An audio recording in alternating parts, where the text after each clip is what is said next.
بالکل غیر متنازع شفاف الیکشن جس میں آرمی کی کوئی بھی انٹرفیئرنس نہ ہو، جو میرٹ پہ جیتا وہ جیت کے آ جائے. مگر سر 2/3 اکثریت اگر خان کو مل گئی تو پھر فوج دیکھیں نا، آپ جب فوج کی مداخلت ہوتی ہے نا وہ نظر آتی ہے، جب مداخلت نہیں ہوتی وہ نظر نہیں آتی. 2013 کے الیکشن میں جب میاں نواز شریف جیتے تھے تو اس وقت کہا جاتا تھا آر او الیکشن ہے یہ، کہ آر اوز کے ذریعے اس میں کروائی گئی تھی ریگنگ. پھر 2018 کے الیکشن ہوا، اس سے پہلے آپ نے دیکھا کہ نون لیگ کے لوگوں کو ڈرا دھمکا کے کچھ کو پارٹی چھڑوائی گئی، کچھ لوگوں کو انڈیپینڈنٹ لڑوایا گیا، بہت سے لوگوں کو پی ٹی آئی میں شامل کروایا گیا، پی ٹی آئی کو ایک الیکٹرل پالیٹکس کی پارٹی بنایا گیا. پھر یہ آر ٹی ایس والا ڈرامہ جو سارا ہوا اس میں پی ٹی آئی کو جتایا گیا. تو فوجی افسران میرے دوست ہیں، وہ کہتے ہیں کہ یار ہم نے تو نیک نیتی کے ساتھ یہ سارا کام کیا تھا کہ پاکستان کے لیے ہمیں لگتا تھا کہ یہ اچھا کام ہے. وہ الگ بات ہے کہ اس وقت رزلٹس اس کے خاطر رہا، جو ہم ایکسپیکٹ کر رہے تھے وہ نہیں مل سکے، خان صاحب ڈلیور نہیں کر سکے. تو اب میرے خیال سے جو باجوہ صاحب کہہ رہے ہیں کہ ہم بالکل غیر سیاسی ہو گئے ہیں، تو میرے خیال سے وہ چاہ یہی رہے ہوں گے اور چاہ رہے ہیں بھی کہ ایک بالکل شفاف ترین الیکشن پاکستان کو دے جائیں. اس میں نون لیگ جیتتی ہے، پیپلز پارٹی جیتتی ہے، مولانا جیتتے ہیں یا عمران خان صاحب جیتتے ہیں، جو بھی جیتتا ہے وہ جیت کے آ جائے.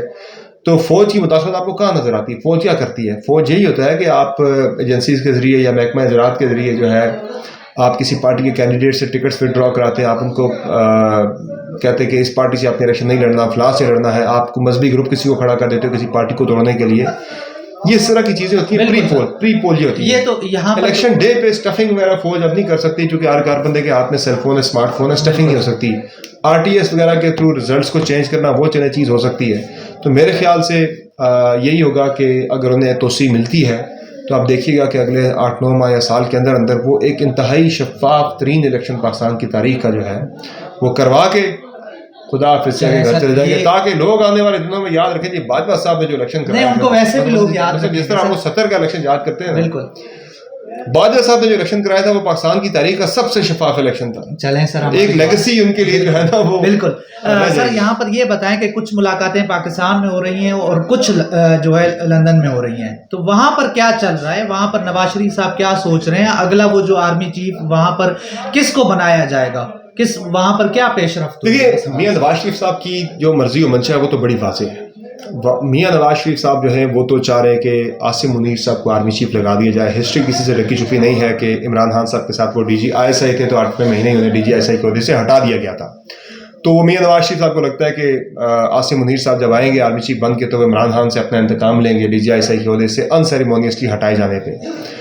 تو حالانکہ میں نہیں مانتا اس چیز کو کہ وہ کسی کے خلاف اپنی کوئی وینجنس دکھائیں گے یا کوئی انتقام لیں گے. جب بندہ آرمی چیف کے عہدے پہ پہنچتا ہے تو وہ پہلا اس کا جو ترجیح پاکستان اور دوسری اپنی پاک فوج ہوتی ہے، وہ دوسرا کسی کی طرف دیکھتا ہی نہیں ہے مڑ کے. تو مجھے ایسا لگتا نہیں ہے میاں نواز شریف صاحب کی کیلکولیشن جہاں پہ بھی غلطی ثابت ہونی ہے، لیکن چلیں ان کو شوق ہے وہ کر لیں. میرا سے میاں صاحب کو تو بڑا کلیئر ہے 2 ٹوک الفاظ میں کہ وہ باجوہ صاحب کو توسیع بالکل دینے کا ارادہ نہیں رکھتے اور وہ عاصم منیر صاحب کو آرمی چیف اگلا دیکھنا چاہتے ہیں.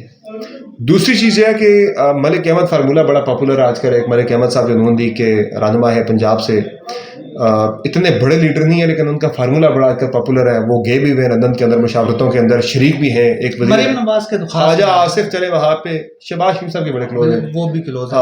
مثلا دیکھیں نا میاں نواز شریف ہے میٹنگ میں، مریم نواز ہے اور شہباز شریف ہے، چلیں ان تینوں کے بعد خواجہ آصف وہاں بیٹھے، چلے وزیر دفاع ہے، سینئر آدمی بھی یہ سمجھ میں آتا ہے. ملک احمد کا وہاں بیٹھے نا، میں 3-4 دن سے سن رہا تھا معاملہ کیا ملک احمد کا، کیا اتنا بڑا کیلیبر بھی نہیں ہے، اتنے بڑے لیڈر بھی پارٹی کے اندر ان سے بڑے لیڈر موجود ہیں. احسن اقبال بیٹھے ہیں یہاں پہ اور بڑے بڑے نام بیٹھے ہیں پارٹی کے.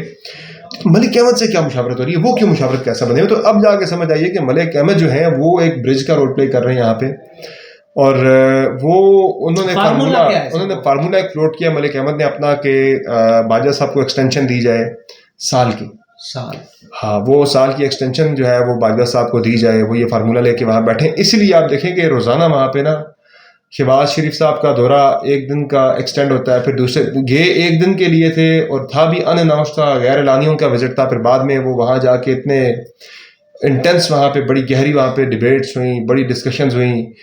پھر کچھ نتیجہ نہ نکلا تو اگلے دن پھر ملاقاتیں ہوئیں. تو میاں صاحب یہ چاہ رہے تھے کہ عاصم منیر صاحب کو لگا دیا جاتا آرمی چیف، اور اس پہ پھر ان کی طرف سے تھا کہ ایکسٹینشن دی جائے. شہباز صاحب نے وہاں پہ دیا آپشن اور ملک احمد نے بھی دیا کہ ایکسٹینشن دے دی جائے.